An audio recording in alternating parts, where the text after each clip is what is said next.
You are live in the lab, and we are getting ready to go interview Dr. Sharon Ingram. So come on. Lab, and we are here with the amazing Dr. Sharon Ingram, and she's going to tell us a little bit about herself. So I'm an OBGYN physician originally from Chicago, Illinois. I've been practicing in Tampa for 6 years. I am an OBGYN physician, as she said, so I do women's health. So I do OB, I do gynecology. I see patients all the way from teenage years all the way up to 90 years old, and even some of them a little bit older than that. I've been practicing for 13 years, and I'm happy to be here. Thank you so much. Okay. And so, Dr. Ingram, you know that I went to my gynecologist, and I was just surprised at some of the terms and things that she was mentioning to me. Fibroids, endometriosis. So what exactly is endometriosis? What are fibroids? Can you help me? Yes, I can. And I just want to start off by saying I'm very visual, so I like people to see what I'm thinking. Mm-hmm. So I'm going to use a couple props just to make it make a little bit more sense. So everything we're talking about is going to be dealing with women's health. So just so we know, I'm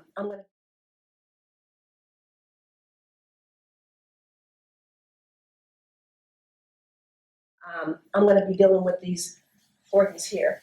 And if you can see it, I'm going to actually use something that's going to be a little bit better to see these structures. So if we look here, this is going to be the pelvic structures that we're going to be looking at here. And so this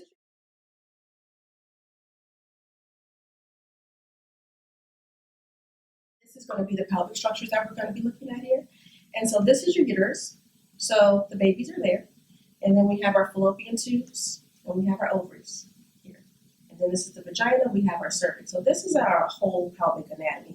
And when I start talking about fibroids and endometriosis, I just want you to have some kind of background as to where I'm going. So let's talk about endometriosis first. So if we just look at the uterus, this lining, this little lining right there, that's what bleeds every month.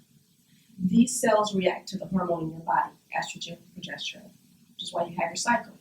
So what happens is these type of cells with endometriosis are found in other places. They're found on top of the uterus, they're found on the fallopian tubes and the ovaries and the pelvic sidewalls. They're found they can be anywhere in that area. And so remember, this tissue responds to your body's hormone.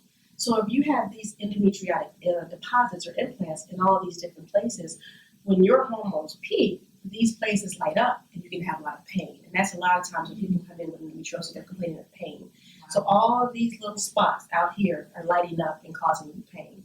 So that's endometriosis in a nutshell. Wow. Fibroids, completely different. And sometimes people get them a little bit confused and mixed up. So fibroids, we're just going to look here at the uterus here. So fibroids are going to be in this muscle, in this tissue. So I'm just going to switch over to this other prop here, and it's going to kind of give a better demonstration of what fibroids look like. So we're looking at the uterus here. These are what fibroids are. They're like these little white swirly things here. They are called tumors, but don't let that scare you. Tumors don't mean cancer. They're not bad. They're not going to hurt you, harm you, kill you. But they are there, and sometimes they can cause symptoms. They can be in different locations. Like, for example, remember I talked about this lining that sheds every month. Mm-hmm. So if you have fibroids that are pushing up against this lining, they're called submucosal, and they can cause a lot of bleeding. So people will come in and say, my cycles are so heavy, I'm flowing like a river. I'm bleeding for 12 days, things like that. Or you can have them where they're pedunculated, they're kind of hanging off the side here, and these can get really big. They can be the size of a grape, they can be the size of a melon, or even a watermelon. I have patients that come in and they look like they're pregnant, and they're just fibroids. And they can be right up under the skin here. These are called submucosal, or in the muscle, intramural. So they can be anywhere dispersed throughout here. And sometimes you have no symptoms. You can come in, we do an ultrasound, and we see fibroids, and you say, I have fibroids, I have no symptoms. Right. And then other times you can have heavy bleeding, you can have a lot of pain, and so on and so forth. So that's the difference between the fibroids and the endometriosis. So in talking to one of my girlfriends, she mentioned that floating fibroids are better than, I guess, non-floating fibroids. Is that a thing? And like what is? I think when she said floating, I think she was talking about the pedunculated fibroid. So the one that was actually hanging off the stalk here. So I don't know if you can see, there's a little stalk.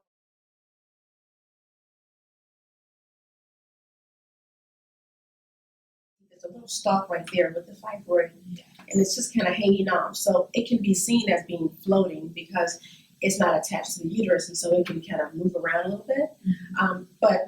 And I think she probably was mentioning maybe those are not as bad as the other ones because you really don't get a lot of bleeding with the floating. I want to say floating, but with the pedunculated fibroids, because if you think about it, you're not really in that cavity. So those patients don't come in saying my cycles are heavy, or I can't get pregnant, or those kind of things. They might come in with pain. But people that have the other fibroids that are right here, these are the ones that cause the most symptoms. But the floating or pedunculated fibroids can get really large. Oh, okay. And so, in speaking of like getting pregnant, having the submucosal, is that right? Yes. A submucosal fibroid, is that something that would like inhibit someone from getting pregnant or make it more difficult? How does that work? And I guess everybody would be different. Yeah, that's a good question actually. Well, yeah, if the submucosal fibroid is really big and if it's pushing in on the cavity, sometimes that can make it difficult to get pregnant. Remember, when you're getting pregnant, the sperm comes here, the egg is coming here, they meet in the fallopian tubes, and what wants to happen is come here and attach somewhere in that wall. But if it's trying to attach where there's a fibroid or something else there, that's kind of how the IUD works, then it's harder, it's more difficult to get pregnant. So you're right, some people with submucosal fibroids that are really large and pushing it on the cavity, it can be more difficult for them to get pregnant. And in terms of like finding out if you have fibroids, like when I went in for my exam, my doctor did some pressing on my like lower abdomen area and said, well, I think I kind of feel some small masses, and then ordered a vaginal ultrasound. First, I had no idea that there were vaginal ultrasounds. I was expecting, the stuff that they rub on your belly when a woman is actually pregnant. So is that the only way that they can be measured, like through the vaginal ultrasound? That's a good question. So if we want to get a more definite measurement, I think the ultrasound is a good way. And you're right, your doctor did a wonderful job. Usually we feel them when we do our pelvic exams, and we can tell that your uterus is enlarged. Unless you're pregnant, there's another reason why that's happening. But when you want to evaluate fibroids, you're right. There's two types of ultrasound. There's an abdominal ultrasound and there's a vaginal ultrasound. The abdominal ultrasound, and sometimes you get both. The abdominal ultrasound is very useful for seeing things that are higher up. You may have masses on your ovaries. Maybe the fibroids are really large and you can't see them with a vaginal ultrasound. But the vaginal ultrasound, if you have like smaller fibroids, is easier to see. And if I kind of go back to my house again, because once again, I'm very visual. But if you have an ultrasound probe that's coming in the vagina and the fibroids are just concentrated right here, it's going to be a little bit easier to see those fibroids. But if you've got a large fibroid kind of sticking off and it's all the way out here, they may do a vaginal ultrasound, but they may not be able to see it. And then they've got to do the abdominal ultrasound on your belly, where they can actually see the fibroids better.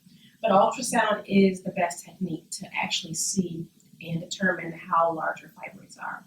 Sometimes if they're really, really large, we do MRIs, but that's kind of an exception to the rule. Okay.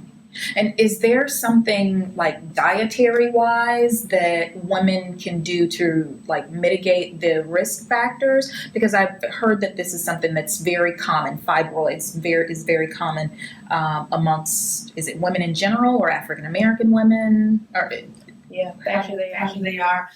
So first of all, they're very common. So I try to first put my patients at ease and say nothing's wrong. I see them all the time. But they're very common in African American women. I don't know if we really understand why that is, but they are. Diet changes, there are a lot of things out there that you may read, and I'm not saying that those things are going to harm you or incorrect, but there's no scientific evidence that proves that many of these diet changes will work.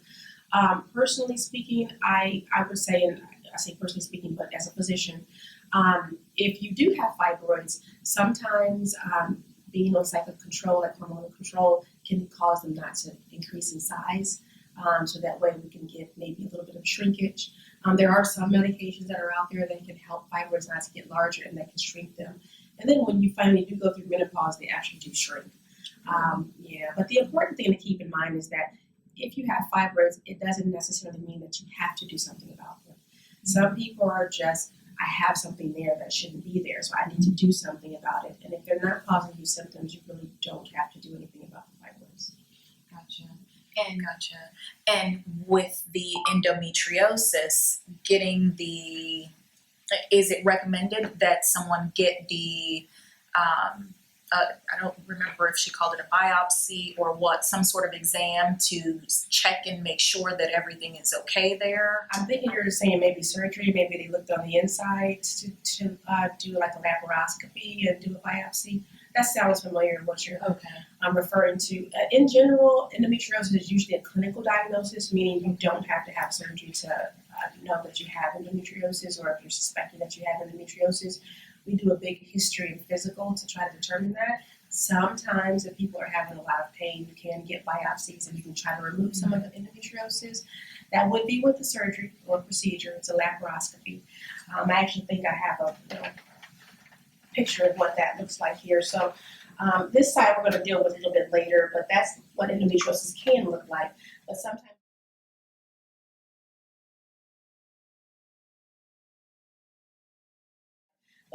we can do a laparoscopy where we go kind of in with little small incisions through your belly button, to maybe a little bit of other small ones on the side. And we can look inside and actually see the endometriosis, and we can also sometimes biopsy it or treat the endometriosis so patients don't have pain. But it's not necessary all the time. Okay, so if there's no pain, like I don't have any pain or anything like that, so if there's no pain, it's not something that you must do. That's correct. So, okay, well that's good to know. Yes. Cool.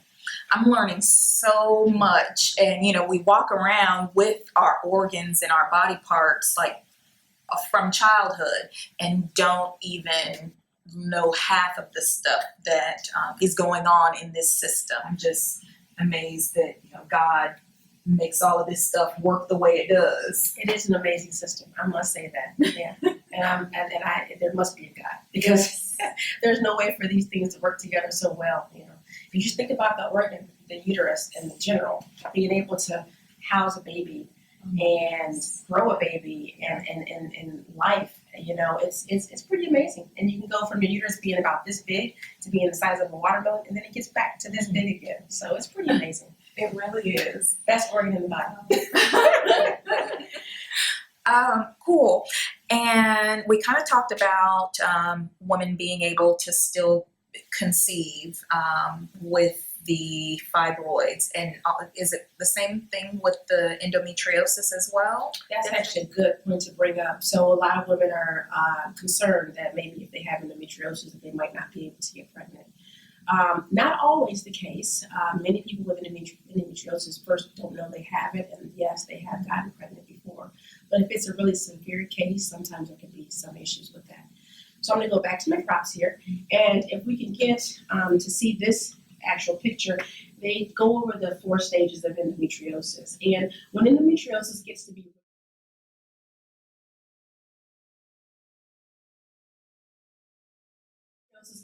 really severe in stage 4, that's sometimes when you can start to have some issues getting pregnant. And if you can see, what happens is, if we can just kind of go back to here, what happens with the endometriosis is that sometimes you can have adhesions with things being kind of stuck together in this outer area here because of the endometriosis.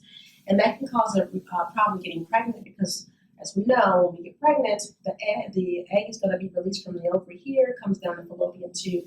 The sperm comes up here through the vagina, and then they meet here, sparks fly, and that's what's supposed to happen. But sometimes if this tube is damaged with endometriosis, maybe it's closed, maybe it's just kinked off, they can't meet. So now and that can cause a problem getting pregnant. And that's usually when people have issues with getting pregnant. But once again, not always with endometriosis. Gotcha. You have opened my eyes so much, so I thank you and appreciate you. Now, all of this stuff came about because I just went on my annual visit to my gynecologist, and she's saying, well, I'm surprised that no one's ever mentioned this stuff to you. So what is a well woman visit, and how often should we do that? What kind of things should we expect? That's a wonderful question. I highly promote the well woman visit. So I recommend that you get your well woman visit once a year. Now the well woman visit is just an overall visit. We're not talking about the pap smear and all that stuff, but it's just you go into your female physician, or should I say your OBGYN physician, and they're gonna really just go over all of your systems. You're well, this is just to kind of make sure everything is flowing correctly. For example, if you have a problem with pelvic pain and you think you have endometriosis, that's going to be a problem visit. So that's not going to be your well woman check. But I recommend once a year because that keeps all your systems in organ and functioning well. So it's going to be a full head to toe. So we check everything, just like your primary care doctor, including your female parts. So we're going to start with checking your thyroid. We're going to listen to your heart and lungs. If we feel anything with your thyroid, we'll let you know. If we hear anything with your heart and lungs, we'll let you know. We're going to do a breast exam, which is very important to get that done once a year. The mammograms are starting at the age of 40 once a year, but if you're under 40, you still need to have an actual breast exam. I start at 20 years old. We do an abdominal exam, and this is why this is important. This is how some people find out they have fibroids. So we're always checking to make sure we don't feel any masses, there's no improper pain that's not in the belly. And then we get to the fun part. And then we do the pelvic exam, which usually is your pap smear if it's due. So we'll do that. That's how we screen for cervical cancer. And then we check all the pelvic organs. So after the pap smear, we always check to make sure your uterus feels normal and your ovaries feel normal.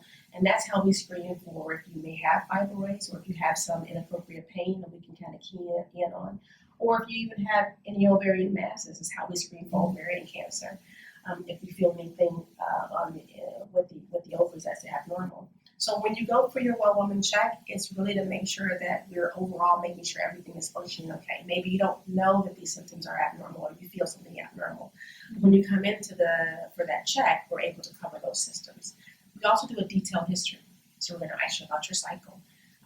Do you bleed heavy? Maybe you don't think you bleed heavy, but you wonder why you're feeling faint every time you have a cycle. I've had patients come in, I just bleed for 10 days. No, that's too long. And they're like, no, it's always been like that. Yeah. So the cycle should be somewhere between 3 days and 7 days. So if we can pick that up on an annual exam, sometimes that keys us into something is wrong. We ask about, family planning, if that's something that people are interested in. So there's a lot of information that comes from the well woman check, so don't think you have to be sick to go. But I think if you go once a year, we can at least touch bases to make sure that we're covering everything.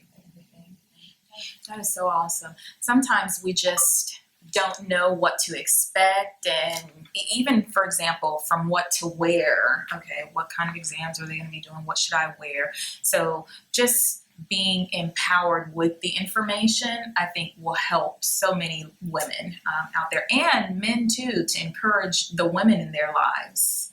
Each one, reach one, teach one. I think it's all of our responsibility to kind of help one another. That's true. That's true.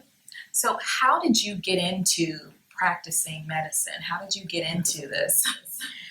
Well, I've always known that I wanted to help people. I've always been, even when I was small, I've always wanted to help. And I still do that even outside of medicine. But when I was going to school, I knew I wanted to either be physical therapy, something where I can give back.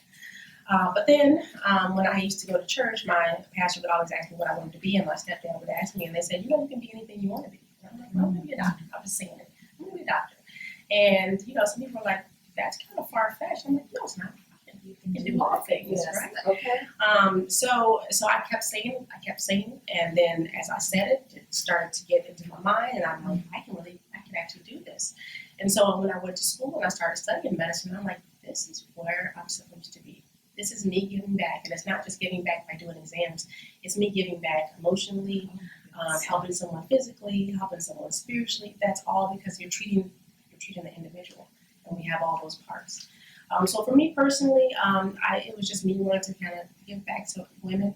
I feel like women are the cornerstone of the family. So if I can keep a woman healthy, then I'm keeping a mom healthy, a sister healthy, a daughter healthy, an auntie healthy, and then they can go out and keep their family healthy. Exactly. And I will share that when we first met, I had no idea what you did professionally, but just your jovial spirit and your positivity and seeing how you carry that into your practice, it's just amazing to see, because you really do love what you do. I do. I give him all the glory. Yes. So thank you, Lord. Yeah. Cool. Is there anything else that you'd like to share?